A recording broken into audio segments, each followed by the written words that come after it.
నమస్తే welcome to జనబేరి news ముందుగా headlines చూద్దాం.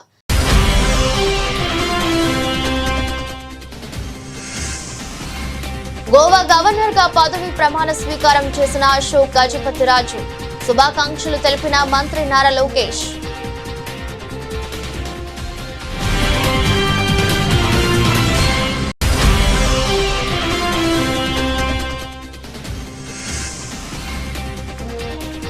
రాష్ట్రంలోని మావోయిస్ట్ యూజీ క్యాడర్ అందరినీ లొంగిపోవాలి విజ్ఞప్తి చేసిన డీజీపీ హరీష్ కుమార్ గుప్తా.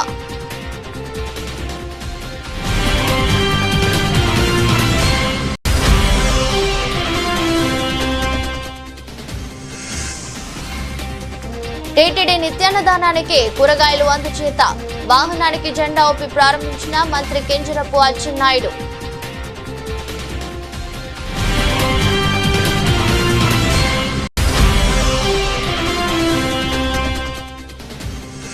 పోలవరం ప్రాజెక్టును చూపిస్తూ అభివృద్ధి పేరుతో ప్రజలను మభ్యపెడుతోంది. కూటమి ప్రభుత్వంపై విమర్శలు గుప్పించిన సిపిఎం రాష్ట్ర కార్యదర్శి వి శ్రీనివాసరావు.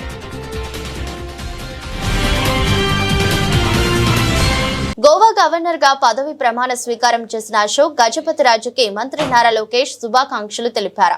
గోవా సీఎం ప్రమోద్ సావంత్ ని కూడా మర్యాదపూర్వకంగా కలిశానని లోకేష్ వెల్లడించారు. సీనియర్ రాజకీయవేత్త కేంద్ర మాజీ మంత్రి అశోక్ గజపతిరాజు ఇవాళ గోవా గవర్నర్ గా పదవి ప్రమాణ స్వీకారం చేశారు. కార్యక్రమానికి ఏపీ విద్య, ఐటీ, ఎలక్ట్రానిక్స్, మానవ వనరుల శాఖ మంత్రి, టీడీపీ జాతీయ ప్రధాన కార్యదర్శి నారా లోకేష్ కూడా హాజరయ్యారు. దీనిపై లోకేష్ సోషల్ మీడియా ద్వారా స్పందించారు. నేడు గోవా గవర్నర్ గా పూసపాటి అశోక్ గజపతిరాజు ప్రమాణ స్వీకార కార్యక్రమానికి హాజరయ్యాను. అశోక్ గజపతిరాజు గారిని ఘనంగా సత్కరించి శుభాకాంక్షలు తెలిపాను. కార్యక్రమానికి విచ్చేసిన గోవా సీఎం ప్రమోద్ సావంత్ గారిని కూడా మర్యాదపూర్వకంగా కలిశాను అంటూ లోకేష్ తన పోస్ట్ లో పేర్కొన్నారు. రాష్ట్రంలోని మావోయిస్ట్ యూజీ కేడర్ అందరినీ లొంగిపోవాలని డీజీపీ హరీష్ కుమార్ గుప్తా విజ్ఞప్తి చేశారు. సరెండర్ పాలసీ ప్రకారం వారి లొంగుబాటుకు ఆంధ్రప్రదేశ్ పోలీస్ శాఖ సహకరిస్తుందని చెప్పారు. వారిపై ఉన్న రివార్డుతో పాటు ఇంటి స్థలం మరియు ఉపాధి అవకాశాలు కూడా కల్పిస్తామని చెప్పారు. విజయవాడ పోలీస్ కమిషనర్ కార్యాలయం నందు డీజీపీ హరీష్ కుమార్ గుప్తా మీడియా సమావేశం నిర్వహించారు. ఈ సందర్భంగా ఆయన మాట్లాడుతూ ఆంధ్రప్రదేశ్ లో ఈ మధ్య కాలంలో 5 సార్లు ఎదురు కాల్పులు చోటు చేసుకున్నాయని, ఇందులో 6 మావోయిస్టులు మృతి చెందగా వారిలో కేంద్ర కమిటీ సభ్యుడు ఉదయ్, రాష్ట్ర కమిటీ సభ్యులు అరుణ, జగన్, డివిజనల్ కమిటీ కార్యదర్శి రమేష్ ఉన్నారని చెప్పారు. అలాగే వీరి నుండి 8 ఆయుధాలు స్వాధీనం చేసుకున్నామని చెప్పారు. 7 యూజీ క్యాడర్ అరెస్ట్ కాగా 40 యూజీ క్యాడర్ లొంగిపోయారన్నారు. అరెస్ట్ అయిన వారిలో 1 డివిజనల్ కమిటీ కార్యదర్శి, 2 ఏరియా కమిటీ సభ్యులు, 3 యాక్షన్ టీం సభ్యులు ఉన్నారని, లొంగిపోయిన వారిలో 2 డివిజనల్ కమిటీ కార్యదర్శులు, 15 మంది ఏరియా కమిటీ సభ్యులు ఉన్నారన్నారు. Director general of police Andhra Pradesh police శాఖ ఫ్రంట్ చూపించిన అద్భుత ఫలితాలు సాధించిన అధికారులను డీసీపీ ప్రశంసించారు.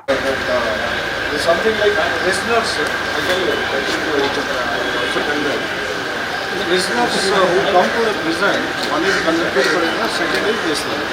Convicted prisoner, they feel very peculiar now when they come to jail.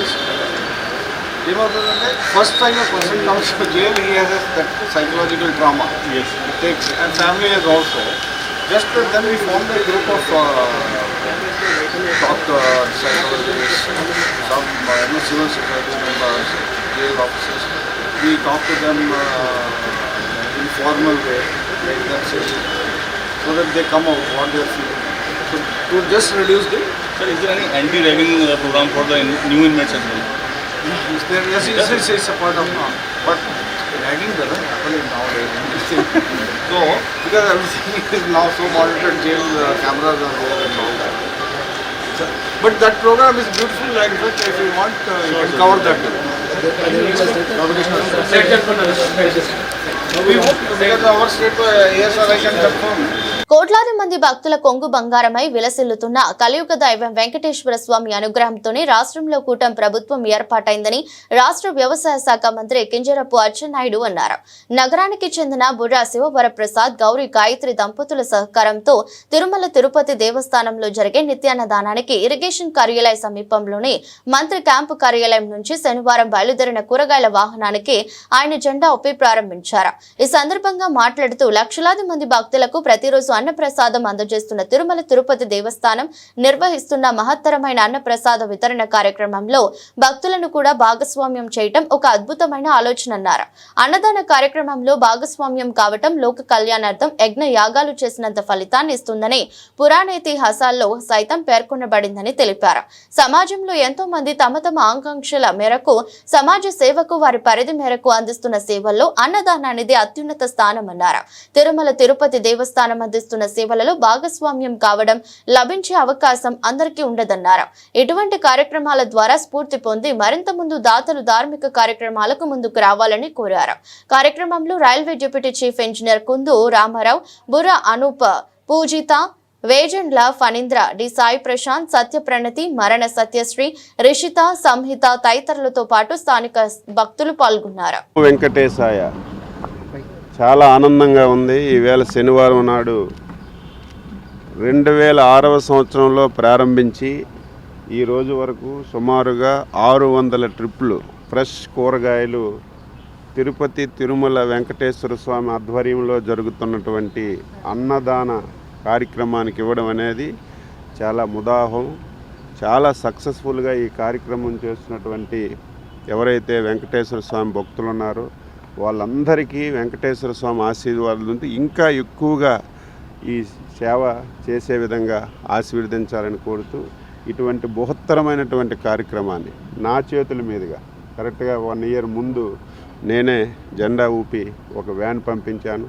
మళ్ళీ ఈరోజు పవిత్రమైనటువంటి వెంకటేశ్వర స్వామి దినం శనివారం నాడు ఫ్రెష్ కూరగాయలు మళ్ళీ ప్రారంభించి పంపించడం చాలా ఆనందంగా ఉంది. అందరికీ ఈ రాష్ట్రం మీద, ఈ ప్రభుత్వం మీద, ప్రతి ఒక్క పౌరుడి మీద వెంకటేశ్వర స్వామి ఆశీస్సులు ఎప్పుడు ఉండి అందరూ ఆనందంగా బతికే విధంగా ఆశీర్వదించమని కోరుతూ నమస్కారం. నమో వెంకటేశాయ. ఏడుకొండలవాడ వెంకటరమణ గోవింద గోవింద. అన్ని దానముల కన్నా అన్నదానం చాలా మిన్న. అది మన పూర్వీకుల నుంచి మనం తెలుసుకుంటున్న విషయం. అలాంటి అన్నదాన కార్యక్రమాన్ని, తిరుమలలో జరిగే అన్నదాన కార్యక్రమానికి వెజిటేబుల్ పంపడం అనేది ఎంతో మహా అదృష్టం. అది అక్కడ అన్నదానం అనేది వందల వేలలో జరిగేది. 1984లో ఎన్టీ రామారావు గారు అక్కడ అన్నదాన కార్యక్రమం స్థాపించడం జరిగింది. ఆనాటి నుంచి బడుగు బలహీన వర్గాలు కొండపైకి వెళ్ళాలంటే, అక్కడ హోటల్లో భోంచేయాలంటే చాలా ఖర్చుతో కూడుకున్న పని. అలాంటి లేఖనం 3 పూట్ల అక్కడ అన్నదానం ఫ్రీగా, సోమవారి సన్నిధిలో 3 పూట్ల ఫ్రీగా జరగడం జరుగుతుంది. అక్కడ చాలా మందికి ఇది చాలా ఉపయోగకరం అక్కడ బడుగు బలహీన వర్గాలకి. అలాంటి అన్నదాన కార్యక్రమానికి 2006లో విజయవాడ నుంచి మన కుటుంబరావు గారు వెజిటేబుల్స్ సేకరించి తిరుమల కొండకి నిత్యం అక్కడ టెండర్ అనేది లేఖన చేశారు. కుటుంబరావు గారు అన్నదానంలో కూరగాయలు అనేది టెండర్ లేఖన చేశారు. ఈరోజు 2006 నుంచి రోజుకి 8500 కేజీలు కూరగాయలు కటింగ్ జరుగుతాయి అక్కడ అన్నదానానికి. రోజుకి 1,00,000 మంది నుంచి 1,50,000 వరకు అన్నదాన కార్యక్రమం జరుగుతుంది. దానికి ఉపయోగపడే కూరగాయలన్నీ కూడా కుటుంబరావు గారు అన్ని రాష్ట్రాల నుంచి సేకరించి మరి అక్కడ టెండర్ లేకన్నా 2006 నుంచి ఇప్పుడు 19 సంవత్సరాల వరకు ఏకగ్రీవంగా పంపించడం జరుగుతుంది. అలాగే కుటుంబరావు గారు 2003లో అకాల మరణం జరగడం జరిగింది. ఆ తర్వాత ఈ కార్యక్రమాన్ని మేము ఆయన ఆశయాలను ముందుకు తీసుకెళ్తున్నాం. అలాగే బుర్రా ప్రసాద్ గారు కళాకారులు ఆయన. మరి ఆయన ఈరోజు 60వ షష్ఠి పూర్తి, 60 సంవత్సరాల నుండి 61లో అడుగు పెడుతున్నారు. అలాగే ప్రతి సంవత్సరం ప్రసాద్ గారు 30,000 రూపాయల నుంచి 50,000 రూపాయల కూరగాయల సోమవారం ప్రతి సంవత్సరం పంపిస్తారు. అలాగే ఈరోజు ఆయన 61వ సంవత్సరంలో అడుగు పెట్టినందువల్ల కూరగాయలు పంపిద్దాం సోమవారికి అని ఒక నెల రోజుల ముందు మేము ప్లాన్ చేసి ఈరోజు వ్యవసాయ శాఖ మినిస్టర్ అచ్చెన్నాయుడు గారి ఇంటికాడ నుంచి ఆయన చేతుల మీదుగా 1,50,000 విలువ చేసే 10 టన్నుల కూరగాయలు సోమవారికి ఈ రోజు కూడా మేము పంపించడం జరుగుతుంది. అలాగే నెలకి 20 టన్నుల కూరగాయలు పంపిస్తున్నాం. నిత్యం మా ఓపిక ఉన్నంత వరకు స్వామివారు మాకు అనుగ్రహం ఇచ్చి ఓపిక ఇచ్చేంత వరకు ఈ కార్యక్రమం మేము జయప్రదం చేస్తాం. అది పోలవరం ప్రాజెక్టును చూపిస్తూ అభివృద్ధి పేరుతో కూటమి ప్రభుత్వం ప్రజలను మభ్యపెడుతుందని సిపిఎం రాష్ట్ర కార్యదర్శి వి శ్రీనివాసరావు విమర్శించారు. నిర్వాసితుల పునరావాసం విషయంలో ప్రభుత్వం విఫలమైందని ఆరోపించారు. కాంట్రాక్టర్లకు నిధులు ఇస్తున్నారు కానీ నిర్వాసితులకు మాత్రం అన్యాయం చేస్తున్నారని ఆగ్రహం వ్యక్తం చేశారు. సిపిఎం రాష్ట్ర కార్యదర్శి వి శ్రీనివాసరావు రాష్ట్ర ప్రభుత్వంపై తీవ్ర స్థాయిలో విరుచుకుపడ్డారు. విజయవాడ బాలోత్సవ్ భవన్ లో ఏర్పాటు చేసిన విలేకరుల సమావేశంలో మాట్లాడుతూ పోలవరం ప్రాజెక్టును చూపిస్తూ అభివృద్ధి పేరుతో ప్రజలను మభ్యపెడుతున్నారని ఆయన విమర్శించారు. నిర్వాసితుల పునరావాసం విషయంలో ప్రభుత్వం విఫలమైందని ఆరోపించారు. పునరావాస కాలనీలో కనీస సౌకర్యాలు లేవని, తాగునీటి సమస్యలు తీవ్రమై ఉన్నాయని పేర్కొన్నారు. దేవీపట్నం మండలంలోని చిన్నారిగండి గ్రామానికి 11 కిలోమీటర్లు నడిచి వెళ్లి నీరు తెచ్చుకోవాల్సిన పరిస్థితి ఉందని తెలిపారు. అక్కడ ప్రభుత్వం అందించే నీరు ఆకుపచ్చగా వస్తుందని విమర్శించారు. ఎన్నికల లిస్టులో ఉన్న గ్రామాలు పునరావాస లిస్టులో లేవని, ఇది స్పష్టమైన అన్యాయమని ఆయన పేర్కొన్నారు. పునరావాస పథకాల అమలులో అక్రమాలు జరుగుతున్నాయని ఆరోపించారు. అలాగే ఉచిత రేషన్ కూడా అందడం లేదని చెప్పారు. డయాఫ్రమ్ వాల్ కొట్టుకుపోయే స్థితికి రావడంపై శ్రీనివాసరావు ఆవేదన వ్యక్తం చేశారు. దీనికి కాంట్రాక్టర్ల నిర్లక్ష్యమే కారణమని, అయినప్పటికీ ప్రభుత్వం చర్యలు తీసుకోవడం లేదని అన్నారు. నిపుణుల కమిటీ నివేదికను ఇంకా ఎందుకు విడుదల చేయలేదో ప్రజలకు తెలియజేయాలన్నారు. పోలవరం డ్యామును చూపెట్టి చంద్రబాబు నాయుడు గారు అభివృద్ధి నమూనాగా ఇదే రాష్ట్ర స్వర్ణాంధ్రప్రదేశ్ దీంతోనే సాధిస్తామని చెప్పి దాన్ని ఇంకాస్త పొడిగించి పోలవరం టు బనగచర్లని దానికి ఒక పెద్ద ప్రాజెక్టు రూపం ఇచ్చి ఒక 40 ఏళ్ళ 50 ఏళ్ళ కళ ఒకటి జనం ముందు పెట్టారు. నేను కోరుతుంది ఏంటంటే పోలవరం నిర్వాసితుల కాలనీలు చూపెట్టి అభివృద్ధి గురించి మాట్లాడండి అని అడుగుతున్నాను. పోలవరం ద్వారా సాగునీరు తాగునీరు ఇస్తున్నారు. కానీ ఈరోజు పోలవరం మునక ప్రాంతాల్లోని ప్రజలకు, ముఖ్యంగా కాలనీలో ఉండే ప్రజలకు కనీసం తాగటానికి కూడా నీళ్ళు లేవు. సిగ్గుచేటనేటువంటి విషయం, చెప్పుకోవటానికే సిగ్గుచేటని విషయం. నేను నిన్న మొన్న ఏజెన్సీ ప్రాంతంలోని పోలవరం నివాస కాలనీలు, అక్కడ మునక ప్రాంతాలు, అలాగే అక్కడ ఈ హైడల్ ప్రాజెక్టు పేరుతో చేస్తున్న భూసేకరణ ప్రయత్నాలు ఇవన్నీ కూడా నేను ఆ స్పాట్స్ సందర్శించి వచ్చాను. మా పార్టీ నాయకులతో కూడా కలిపి, మా పార్టీ కేంద్ర కమిటీ సభ్యుడు లోకనాథం, మేమిద్దరం కలిసి వెళ్ళొచ్చాము. అక్కడ చూస్తే మన రంపచోడవరం నియోజకవర్గంలో ఎటపాక మండలంలో నర్సింగపేట, రాయనపేట అని, అది విఆర్పురంలో ఉన్నటువంటి మునక ప్రాంతాల ప్రజలకి కట్టినటువంటి 2 నిర్వాసిత కాలనీలు, నర్సింగపేట, రాయనపేట. నేను ఆ కాలనీలు చూస్తే నేను వర్షంలో చూశాను, వర్షం బాగా చూస్తే కాన్సన్ట్రేషన్ క్యాంప్ లాగా ఉంది. అది నిర్వాసితుల కాలనీ లాగా లేదు, కాన్సన్ట్రేషన్ క్యాంప్ లాగా ఉంది. ఇళ్ళు కట్టారు, మొత్తం తుప్పలు, చెట్లు మొలిచున్నాయి, పైప్ లైన్లు పగిలిపోయి ఉన్నాయి, రోడ్లు లేవు, దానికి అక్కడ మంచినీళ్ళు లేవు, టాయిలెట్స్ లేవు. ఎవరికి వాళ్ళు ఆ చెట్లు పుట్టలు పక్కన ఉండే వాడుకొని చేస్తున్నారు.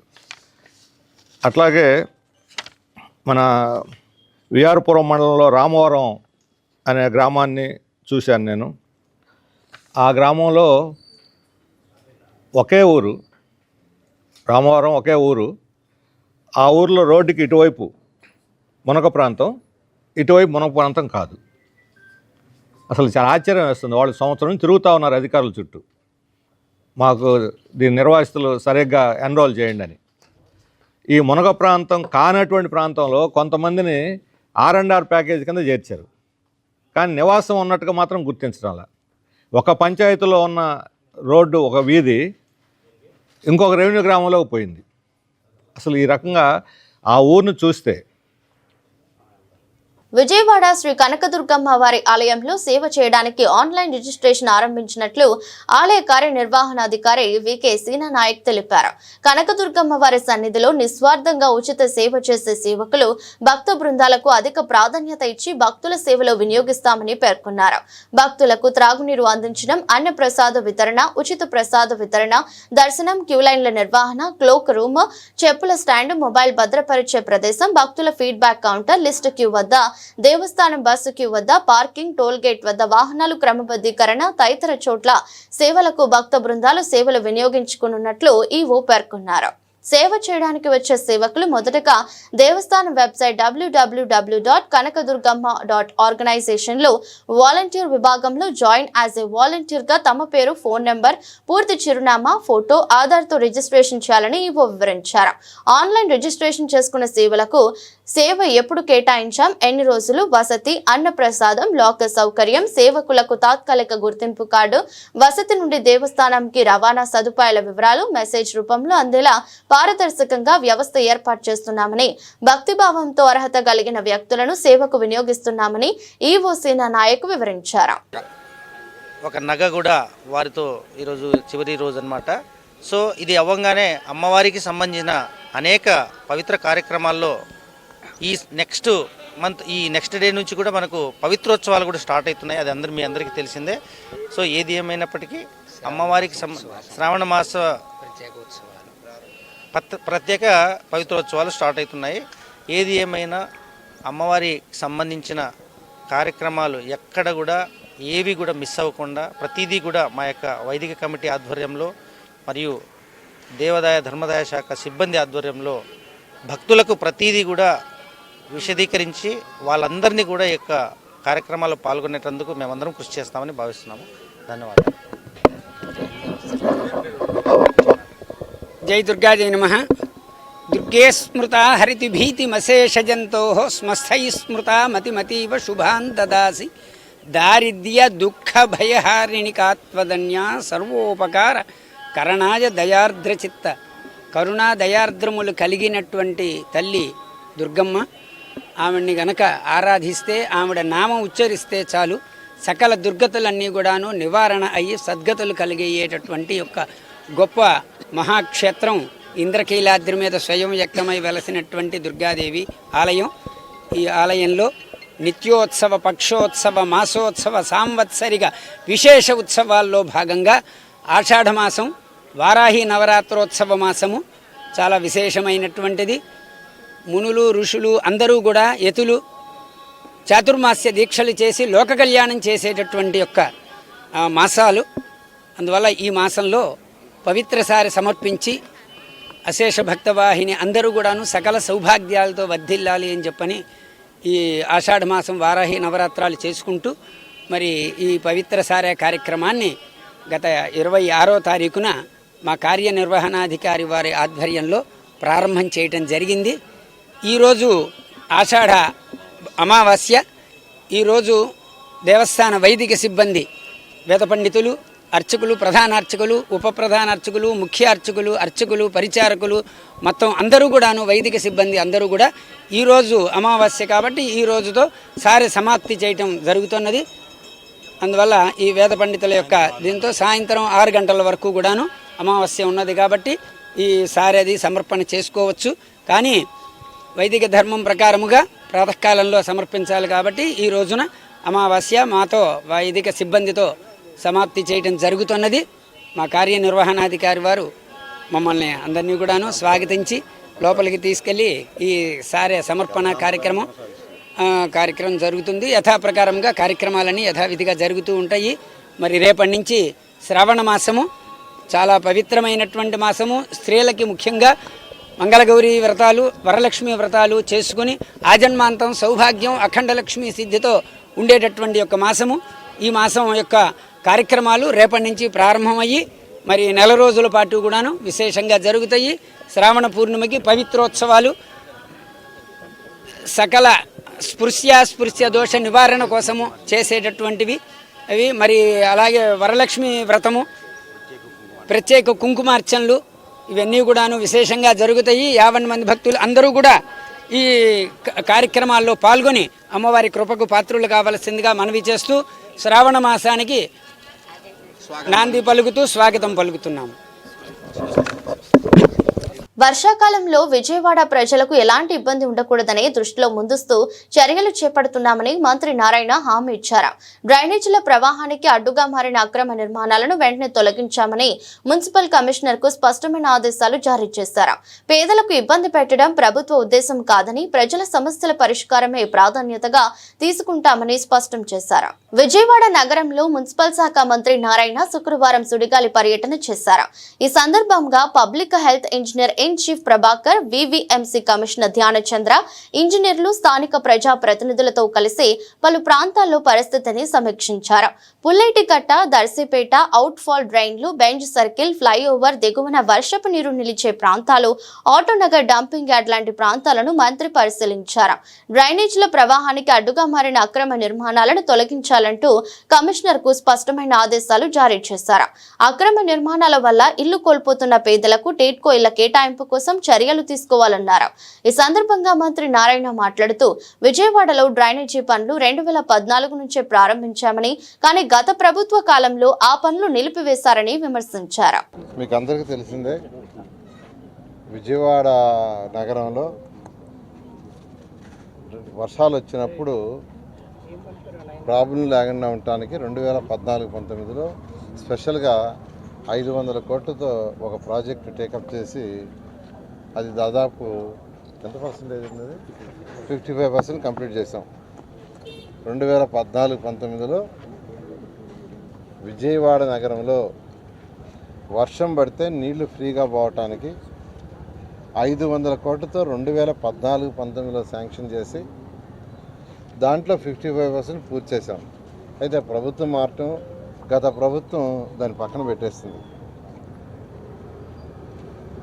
ఈరోజు మన రాష్ట్రంలో విశాఖపట్నం పాపులేషన్ 20 lakhs, తర్వాత మనకున్న మున్సిపాలిటీలో పెద్దది విజయవాడ.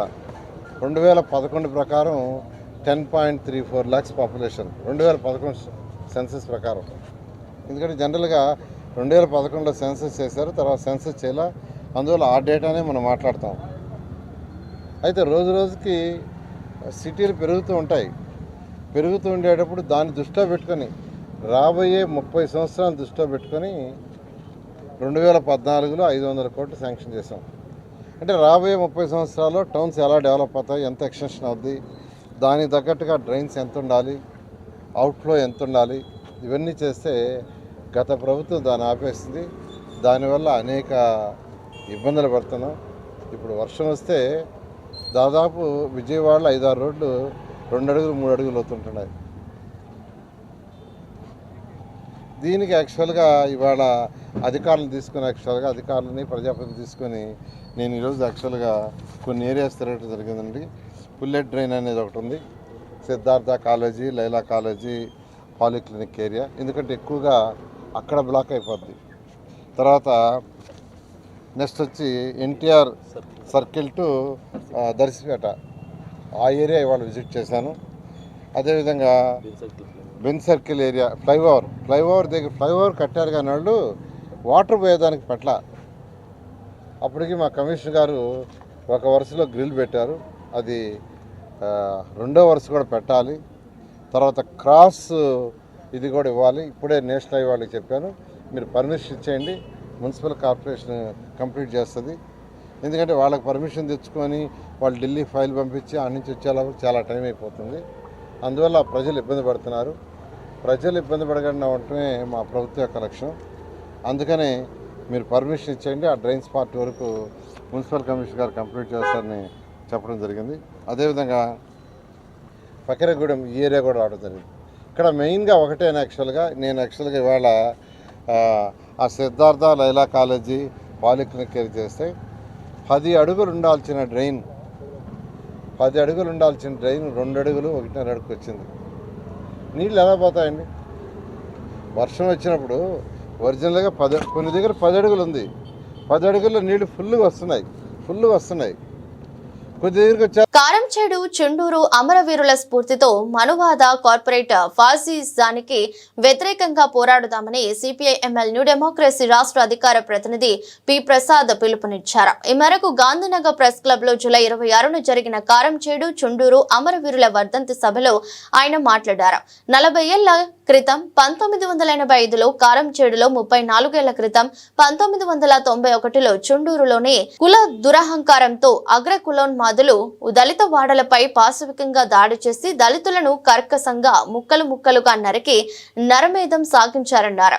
ఆ హత్యాకాండకు వ్యతిరేకంగా పెద్ద ఎత్తున ఏర్పడ్డ దళిత సంఘాలు విప్లవ కమ్యూనిస్టు పార్టీలు ఉద్యమించాయని, అటు మహారాష్ట్రలో దళిత ఫాదర్స్ ఉద్యమం, ఇటు కారంచేడు ఉద్యమాల ఫలితంగా దేశంలో ఎస్సీ/ఎస్టీ అట్రాసిటీ చట్టం వచ్చిందని గుర్తు చేశారు. తమ అధికారాన్ని నిలబెట్టుకోవడానికి కులాల పేరుతో, మతాల పేరుతో మనువాద బీజేపీ పాలకులు ప్రజల మధ్య విద్వేషాలు రెచ్చగొడుతున్నారని ఆరోపించారు. సిపిఎంఎల్ న్యూ డెమోక్రసీ కారంచేడులో దళితుల మీద మారణకాండ జరిగి 40 ఏళ్ళు అవుతోంది. అదేవిధంగా చుండూరులో దళితుల మీద దాడులు జరిగి 34 సంవత్సరాలు అవుతుంది. ఈ సందర్భంగా రాష్ట్ర వ్యాప్తంగా అమరవీరుల సభలు జరపాలని చెప్పి సిపిఎంఎల్ న్యూ డెమోక్రసీ రాష్ట్ర కమిటీ పిలిపించింది. దాంట్లో భాగంగా ఈరోజు విజయవాడలో ఈ సభ నిర్వహిస్తూ ఉన్నాం. ఏదైతే కారంచేడులో దళితుల మీద అగ్రవర్ణాలు అమానుషంగా, దుర్మార్గంగా, కక్షతో దాడి చేసి చంపేశాయో, ఇవాళ 40 సంవత్సరాల తర్వాత కూడా దేశంలో, రాష్ట్రంలో అవే పరిస్థితులు కొనసాగుతూ ఉన్నాయి. చుండూరు కారంచేడు ఘటనల తర్వాత అనేక ఉద్యమాలు ముందుకు వచ్చింది, దళిత చైతన్యం పెరిగింది. ఆ రకంగా అనేక దళిత ఉద్యమాలు ముందుకు వస్తూ ఉన్నాయి. కమ్యూనిస్ట్ పార్టీలు, విప్లవ పార్టీలు అనేక రకాల ఆందోళనలు చేస్తూ ఉన్నాయి. ఏ రకంగా ఆందోళనలు చేస్తూ ఉన్నా, ఎంత చైతన్యం ముందుకు వస్తూ ఉన్నా, మరో పక్కన ప్రధానంగా కేంద్ర ప్రభుత్వం, ఆర్ఎస్ఎస్ నాయకత్వం ఈరోజు ప్రజల్లో చిలికి తీసుకురావడానికి కులోన్మాదాలని, కులతత్వాల్ని, మత విద్వేషాలని రెచ్చగొడుతూ వాళ్ళ ఫాసిజాన్ని అమలు చేస్తూ ఉంది. అందుకే ఈ మనువాద కార్పొరేట్ ఫాసిజానికి వ్యతిరేకంగా కారంచేడు, చుండూరు అమరవీరుల పోరాటాల స్ఫూర్తిని తీసుకుని రాబోయే రోజుల్లో ఈ కులక్షేత్రకి వ్యతిరేకంగా, కులాన్ని రూపుమాపడం కోసం, కులోన్మాదాలకు వ్యతిరేకంగా, అదే రకంగా వర్గపోట పోరాటాన్ని మనం సమ్మిళితం చేసుకుని ముందుకెళ్లాలనే రకంగా కోరుతూ ఈరోజు ఈ సభను మేము నిర్వహిస్తూ ఉన్నాం. కారంచేడు, చుండూరు, కారంచేడు నరమేధం జరిగి 40 సంవత్సరాలు అయిన సందర్భంగా, అలాగే చుండూరు 34 సంవత్సరాలు అయిన సందర్భంగా సిపిఎంఎల్ న్యూ డెమోక్రసీ ఎన్టీఆర్ జిల్లా స్టేటు రాష్ట్ర పిలుపులో భాగంగా ఈ సభ జరుగుతుంది.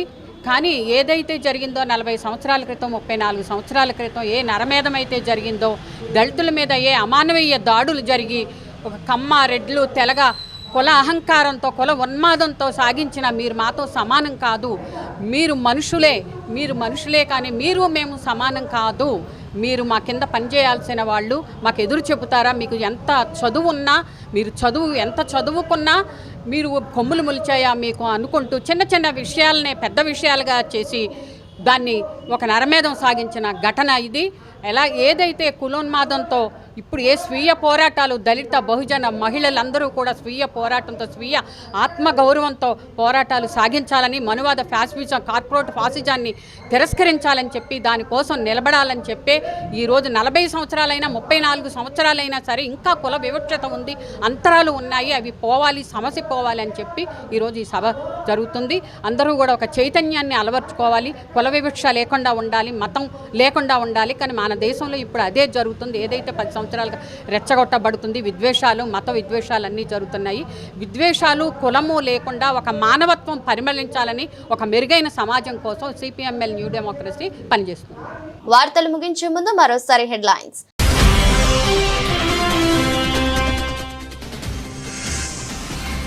గోవా గవర్నర్ గా పదవి ప్రమాణ స్వీకారం చేసిన అశోక్ గజపతి రాజు.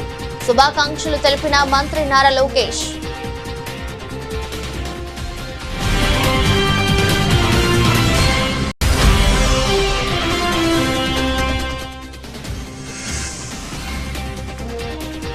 రాష్ట్రంలోని మావోయిస్ట్ యూజీ క్యాడర్ అందరినీ లొంగిపోవాలి, విజ్ఞప్తి చేసిన డీజీపీ హరీష్ కుమార్ గుప్తా.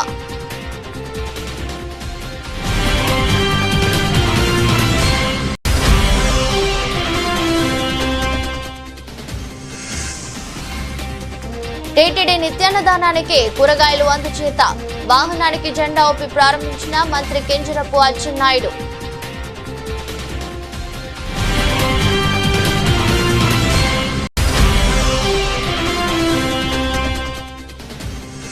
పోలవరం ప్రాజెక్టును చూపిస్తూ అభివృద్ధి పేరుతో ప్రజలను మభ్యపెడుతోంది. కూటమి ప్రభుత్వంపై విమర్శలు గుప్పించిన సిపిఎం రాష్ట్ర కార్యదర్శి వి శ్రీనివాసరావు.